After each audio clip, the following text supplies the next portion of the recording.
Hello everyone and warmly welcome है आप सभी दोस्तों का आईएफएस की शानदार प्लेटफॉर्म पर ऊपर। तो सीएसआर नेट का रिजल्ट लग चुका है दोस्तों, और आईएफएस के होनहार बच्चों ने इस साल भी जो है लेगेसी को मेंटेन किया है आईएफएस के, और बेहतरीन रैंक के साथ बच्चे जो है वो क्वालिफाई हुए हैं।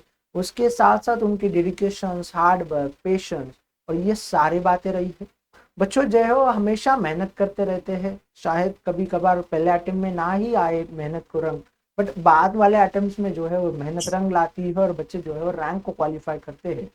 तो मुझे पूरा यकीन है और पक्का यकीन से है कि जो भी हम बच्चों से डिस्कशन कर रहे हैं, तो आपको जो भी नए एस्पिरेंट्स है उनको पक्का जो है वो कुछ ना कुछ तो सीखने को मिलेगा, समझने को मिलेगा। नए स्ट्रैटेजी अप्रोच जो है इन कैंडिडेट से मिलेंगे, आपके सक्सेसफुल सीनियर से मिलेंगे।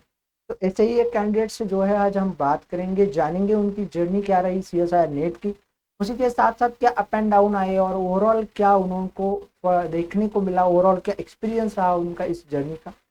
तो जानते हैं उनसे। तो हेलो। हाय। हाय तो एवरीवन। हाँ, थोड़ा अपने बारे में हमें इंट्रोड्यूस कीजिए।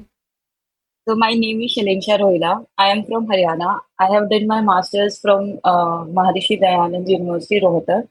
तो वहाँ से डिपार्टमेंट ऑफ बायोकेमिस्ट्री से मैंने अपनी मास्टर्स कंप्लीट की थी 2021 में।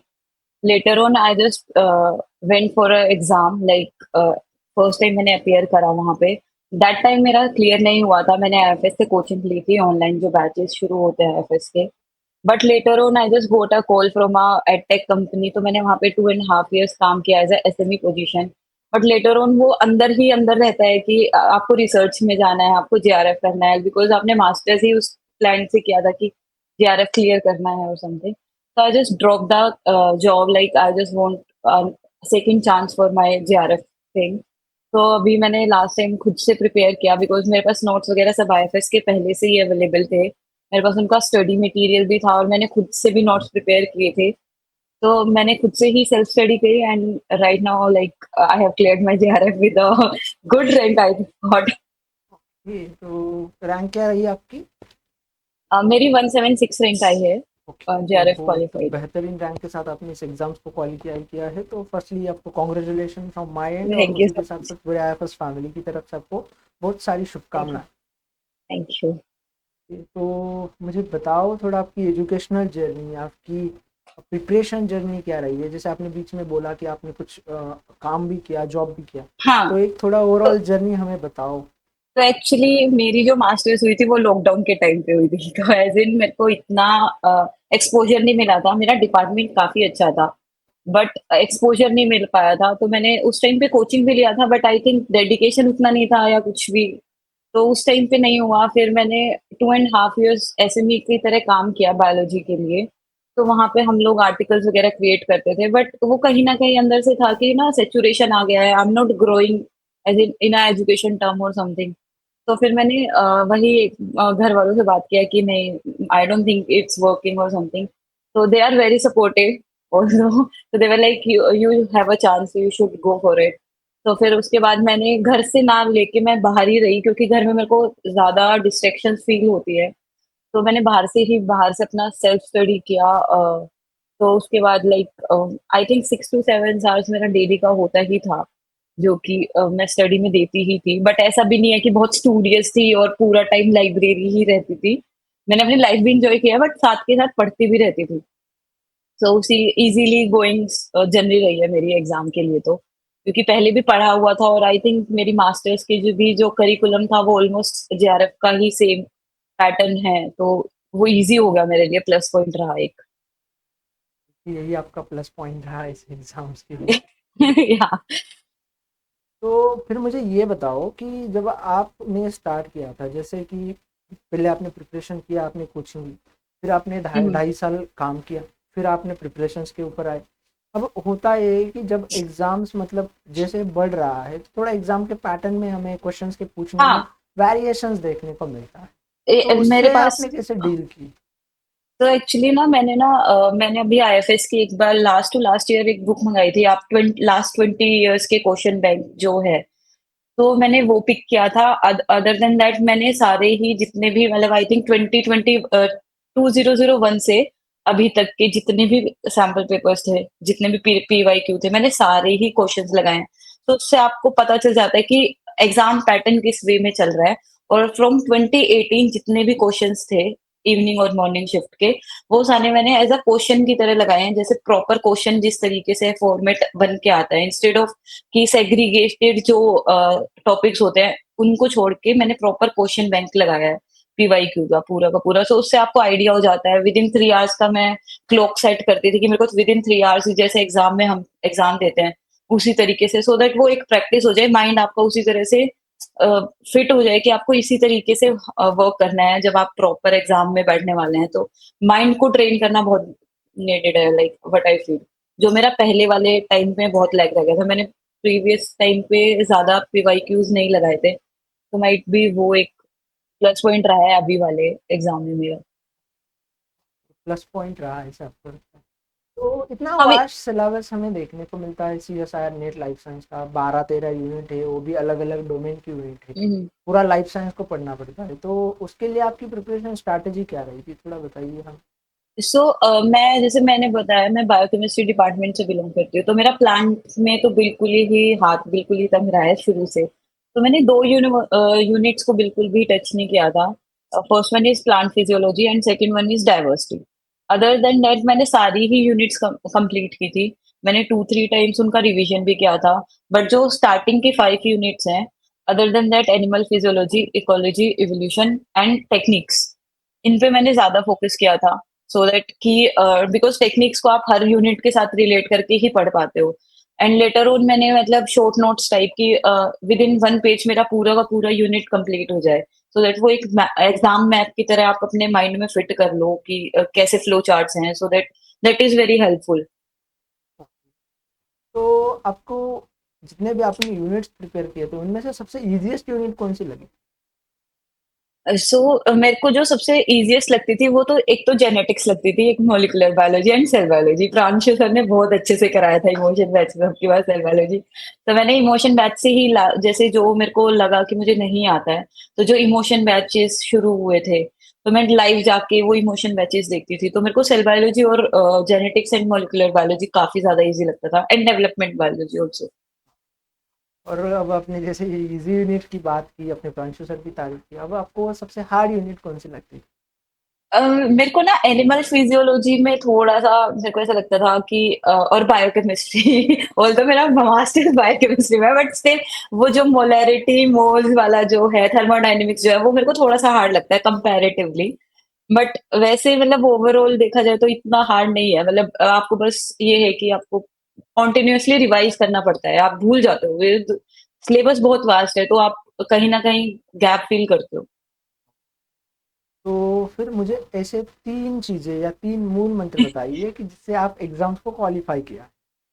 सबसे पहले तो आपके माइंड में आपको मेक करना पड़ेगा कि आप क्लियर कर चुके हो, तभी आपका एग्ज़ाम क्लियर होगा। मतलब आप उस तरीके से आप जब प्रिपेयर करते हो, वो कॉन्फिडेंस आप में रहता है ना, कि हाँ, मेरा तो हो गया है। वो सबसे बड़ा प्लस पॉइंट है कि आप खुद में सेल्फ बिलीव कर रहे हो। सेकंड वन इज़ जितना रिवीजन हो सकता है वो रिवीजन करो। जैसे मैंने बोला कि एक पेज में A4 शीट में आप पूरी की पूरी यूनिट को कंबाइन कर दो, उनको इंटरलिंक करके पढ़ो कि जैसे बायोकेमिस्ट्री को टेक्निक्स के साथ and all that. Second one is this, और थर्ड बस वही है कि रिवीजन करते रहो कंसिस्टेंसी के साथ। क्योंकि ब्रेकडाउन तो होता है, डेफिनिटली होता है ब्रेकडाउन। आपको लगता है कि कुछ नहीं आता है मुझे, we are not worth it of it, but नहीं, कंसिस्टेंसी मेंटेन करके रखना पड़ेगा। तो अब कुछ अपने आपके सराउंडिंग को अपने पॉजिटिव लोगों के साथ रखो, जो आपको हमेशा मोटिवेट करते रहे। That is also a plus point for my side. Like मेरे पास मेरी फैमिली और मेरे फ्रेंड्स काफ़ी ज़्यादा मोटिवेटेड रखते थे मेरे को कि नहीं तेरा हो जाएगा। तो ये बहुत प्लस रहता है, क्योंकि अगर आप नेगेटिव एनवायरनमेंट में रहते हो तो नहीं हो पाएगा। ये भी बात बहुत सही कही आपने। मुझे थोड़ा और एक चीज़ के साथ मैं आपसे जानना चाहूँगा कि हाँ जी। लाइक आपने बोला कि आप सेल्फ बिलीव करो कि जैसे कि मैं ये चीज़ हो ऑलरेडी गया हो है। चुकी है, ओके। हाँ जी। तो आपने पढ़ाई के अलावा कुछ अदर देन एक्टिविटीज़ भी की है कि जैसे लाइक मेडिटेशंस हो जाए, अफर्मेशंस हो जाए? अ, I just believe in manifestation although. So I always believe ki this will be my year. I will do everything in this year. So that was an instinct from my inner side. Like I will do it. And other than that, my younger brother, he is very supportive for me. Like if I was like कि मेरा नहीं होगा and something like that, he was always कि तेरा तो हो गया, I believe in you, I had a faith in you. So जब आपके फैमिली मेंबर्स और आपके फ्रेंड्स ऐसे बोलते हैं ना, तो यू फील लाइक कि अगर उनको दिख रहा है तो there is some charm in you जो आपको पता नहीं है, देयर इज अ फ्लेम जो आपको नहीं दिख रही है, but they are having faith, तो कहीं ना कहीं वो है। तो ये भी बात बहुत सही है। आपको क्या लगता है एक एस्पिरेंट्स का डेली का रूटीन क्या होना चाहिए जब वो प्रिपरेशंस कर रहा है ऐसे एग्जाम्स के लिए? तो स्टार्टिंग में तो मैं इतना ज़्यादा बर्डन लेती नहीं थी, बिल्कुल चिल आउट रहती थी मतलब जितना मैंने सिलेबस किया है। बट जो लास्ट के 2 मंथ्स थे, उनमें मेरा ये होता था कि ऑलमोस्ट मैं 12 टू 13 आवर्स लाइब्रेरी की सीटिंग रखती ही थी, क्योंकि आप 12 टू 13 आवर्स पढ़ नहीं सकते हो, उसमें एक्टिवली आवर्स आपके 8 टू 9 ही रहते हैं मैक्सिमम। बट मैं प्रॉपर मतलब उस टाइम पे मेरा सिर्फ यही था कि मेरे को सिर्फ लाइब्रेरी जाना है। अदर देन दैट ऐसा भी नहीं है कि मैं कोई एक्टिविटी नहीं कर रही हूँ या मैं कहीं पे इन्वॉल्व नहीं हो रही हूँ। मैं अपने फ्रेंड्स से भी कनेक्टेड रहती थी, फैमिली मेंबर से भी कनेक्टेड रहती थी। बट हाँ, डिस्ट्रैक्शंस जितनी कम मैं कर सकती थी मैंने उतना कम किया है। सोशल मीडिया से मैं काफ़ी ज़्यादा दूर रही हूँ। बट ऐसा भी नहीं है कि मैंने बिल्कुल ही सब कुछ ऐसा कर दिया था कि नहीं मैं तो कुछ भी यूज़ नहीं करूँगी। जो माइंडसेट लोगों ने बना रखा है कि बहुत हार्ड है पेपर, वैसा कुछ नहीं है। कंसिस्टेंसी रखोगे तो हो जाएगा। कंसिस्टेंसी रखोगे तो पेपर हो जाएगा, ऐसा आपका कहना हाँ, बस रिविजन एंड कंसिस्टेंसी। बिकॉज़ मेरा कई बार ऐसे होता था कि ब्रेक डाउन हो गया है, सो मैं क्या करती थी कि लेट्स से कि मैं टेक्निक्स पढ़ रही हूँ और मेरे को नहीं समझ में आ रहा है, मैंने 2 दिन का टारगेट लिया, मेरा नहीं कंप्लीट होने वाला है, मेरे को लग रहा है। तो मैं क्या करती थी कि जो यूनिट मेरे को ज़्यादा ईज़ी लगती थी, जो मैंने पहले आगे के लिए प्लान किया है, जैसे लेट्स से सेल बायोलॉजी मैंने प्लान किया, तो मैंने सेल बायोलॉजी 3 आवर्स में रिवाइज़ कर लिया या 4 आवर्स में रिवाइज़ कर लिया। तो उससे ना आपको भी मोटिवेटेड फील होता है कि यार मेरे को देखिए ये यूनिट तो मेरी हो गई है, तो वो थोड़ा-सा ना आपके माइंड से आपको प्ले करना पड़ता है कि आपको क्या ईज़ी लग रहा है, आप वो पढ़ लो उस टाइम पे जब आपका पढ़ने का मन नहीं कर रहा है किसी चीज़ को। तो ये भी एक बेटर तरीका है, मतलब मैंने ये फ़ॉलो किया था कि जब मेरे को नहीं ब्रेक डाउन हो रहा है तो मैं ईज़ीएस्ट यूनिट्स उठाती थी, जो मुझे पता है कि मैंने पढ़ रखी है काफ़ी बार, बट मैं दोबारा से रिवाइज़ कर लेती थी। तो मुझे लगता था कि हाँ, आता है, मुझे याद है मेरे को।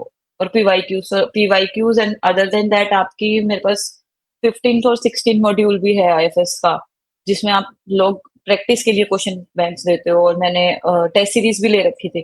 तो वो सारा कुछ मैं टाइम टू टाइम लगाती थी, बट लास्ट के 2 मंथ्स स्टार्टिंग में सिर्फ पीवाईक्यूज़ ही थे। तो जो नए एस्पिरेंट इस एग्जाम्स के लिए प्रिपेयर करना चाह रहे हैं तो आपकी साइड से क्या सलाह रहेगी उन सारे एस्पिरेंट्स लोगों के लिए?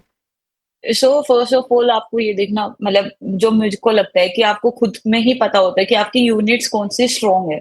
Instead of going for every unit, it's better कि आपको जो लगता है कि ये मेरी अच्छी यूनिट्स, अगर आप 10 टू 11 यूनिट्स भी कर लेते हैं, that is more than enough. क्योंकि पार्ट सी में अगर आपकी 7 टू 8 यूनिट्स भी अच्छी हैं, तो पेपर इजीली निकल जाता है, क्योंकि 75 क्वेश्चन होते हैं, आपको 25 ही पिक करने होते हैं। तो वही है कि आप अपनी अपने देखो कि आप किस चीज़ में आपको स्ट्रॉन्ग फ़ील कर रहे हो, कि मेरे को ये यूनिट्स अच्छी लगती है, या आपको पढ़ना क्या अच्छा लगता है, किस पर्टिकुलर सब्जेक्ट को आपको ऐसा लगता है कि ये मैं पढ़ता ही रहूँ। तो वो यूनिट्स प्रिपेयर करो, एंड अदर देन दैट खुद में सेल्फ बिलीव, वो बहुत इम्पोर्टेंट है, बिकॉज़ आपको खुद को मोटिवेट रखना बहुत इम्पोर्टेंट है लास्ट के टाइम पे। ओके, तो आपने बहुत अच्छी बातें बताई, समझाई। मुझे पूरा यकीन है कि जो भी नए बच्चे इस एग्ज़ाम्स के लिए प्रिपेयर करेंगे, तो उनसे जो है वो काफ़ी आपको उनको मोटिवेशन मिलेगा, आपसे काफ़ी हद तक जो है हेल्प हुई। आपने बहुत क्लैरिटी के साथ आपके थॉट को जो है वो शेयर किया है। उसी के साथ-साथ अदर देन पढ़ाई के आपको क्या करना चाहिए, मैनिफेस्टेशन हो जाए, अफ़र्मेशन हो जाए, थोड़ा बिलीव अरे करना चाहिए सेल्फ में, ये भी हाँ, बातें आपने मतलब बताई। अपने सराउंडिंग को पॉजिटिव रखो, most important thing is that. अगर आप नेगेटिव लोगों के साथ रहोगे तो वो कहीं न कहीं आपको ही हार्म करेगा। आपके ऑरा को जो है पॉजिटिव रखो, आपके हाँ, सराउंडिंग को पॉजिटिव पॉजिटिव रखना। या रखो। तो बहुत अच्छी बातें बताई, thank you so much for sharing your thank you, journey और यह सारी बातें हमारे साथ शेयर करने के लिए। Thank you so much. Thank you.